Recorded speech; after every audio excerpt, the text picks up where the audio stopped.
from the poison that we had been holding on to and feeding off of.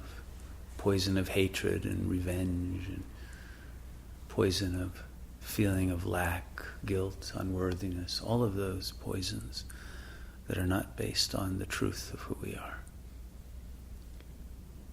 And once we have cleansed not only the physical body, but the emotional body, the mental body of these poisons, then we are free. And then the divine inspirations and creativity will pour through the open vessel. And we ourselves will be amazed by what moves through us and what offerings come through the vehicle that are not our own in any egoic sense. But once we have surrendered to the divine mind, then ideas and energies that are far greater than anything we could take credit for, because we know that they come from a source beyond the individual self, pour through us and give support and joy and power to everyone. So I hope you will give yourself the gift of being the gift that brings that empowerment to all of us, and as a model to the entire world. Because this is the moment when the world is in its darkest days. This earth has never seen darker days than the ones we are in now. And these are the days in which we must give birth to the light. And we can't say somebody else will do it. We have to take responsibility for doing it. You know, the Christmas tree is filled with lights. It is a festival of light. But we must be those lights. And we can't put it off and say, well, I'll do it later. Right now I'm busy. You know, I've got to raise children, or I've got to graduate from college, or I've got to do something else. But the world won't wait. History is coming to an end. Time is running short. And we must put aside the goals that our individual life had that were not taking into consideration the needs of the world itself. The world won't wait, and it won't be there to offer you the job you think you're going to get after you graduate, or the partner you think you're going to get after some search, or the kind of children or a family life you think you would have in your imagination. All of those things are falling away. All of the things that you built your life on, those expectations, those demands that we make of the culture is no longer satisfying and fulfilling. And it's collapsing now into a depression from which it will never recover. It's terminally ill. And we must come to grips with that. You know, I know the doctors in Costa Rica don't like to tell the patients that they're terminally ill. They hide it from them. And I think that's very wrong, ethically. I think we need to know. And right now we're in a global culture that's terminally ill. It's not going to recover, but the media won't tell you that. And so they allow you to collude in the imaginary idea that, everything will be the same 10 years from now. Everything will be just as it is today. But it won't. It's changing rapidly. It's changing geopolitically, climatically. It's changing seismically. It's changing in terms of the human psychology. It's changing in every way possible. And the rights, the civil rights we took for granted, are being lost rapidly.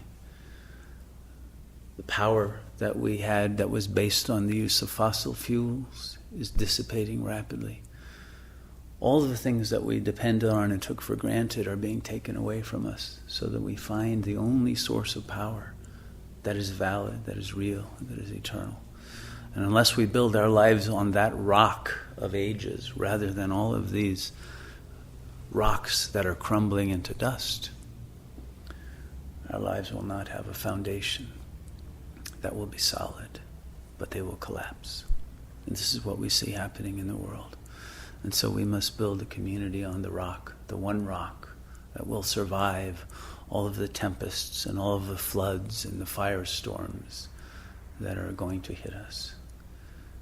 And if we do that, then we will be a beacon to the world on how to live. But we must truly live those values.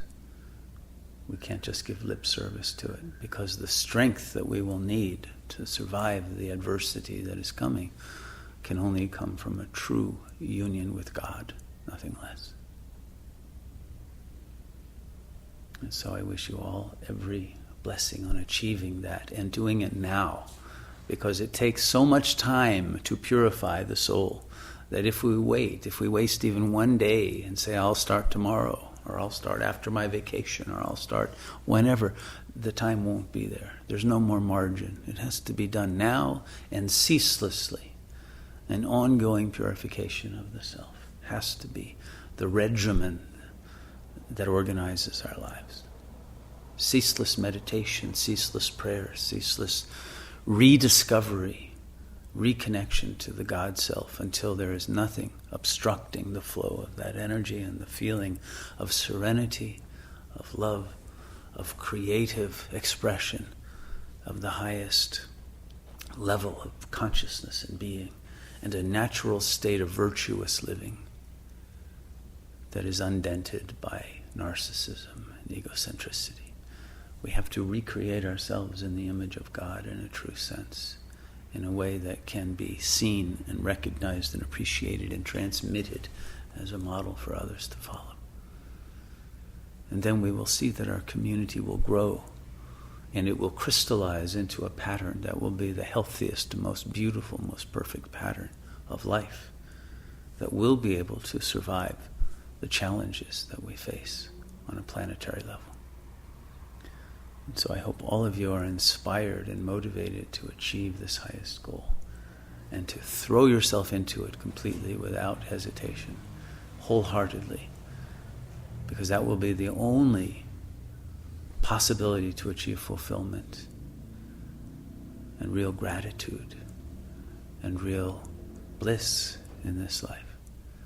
Those who keep one foot in the world that is dying and not fully into the world that is being born will be devastated by the losses that are about to come.